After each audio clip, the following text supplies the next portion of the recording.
ज्यांच्या बुद्धीची बत्ती विझलेली आहे आणि जीभ कुजलेली आहे अशा संजय राऊतांनी दिघे साहेबांच्या फोटोवर आक्षेप घेतला.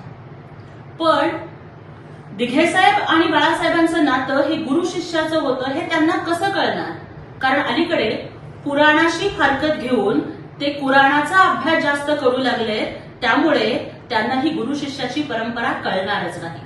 रामाच्या शेजारी हनुमान शोभतात ना, तसेच हिंदू हृदय सम्राट बाळासाहेब ठाकरेंच्या शेजारी आमचे दिघे साहेब शोभून दिसतात. ही गुरु शिष्याची पवित्र परंपरा आहे.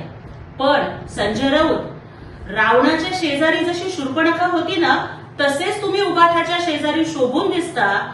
आणि शूर्पणखेचं जसं नाक आणि कान कापलं गेलं होतं ना, तसं येणाऱ्या स्थानिक स्वराज्य संस्थाच्या निवडणुकीमध्ये महाराष्ट्राची जनता तुमचं राजकीय कान, नाक आणि जीभ सुद्धा कापून काय करते हे तुम्ही लवकरच बघाल.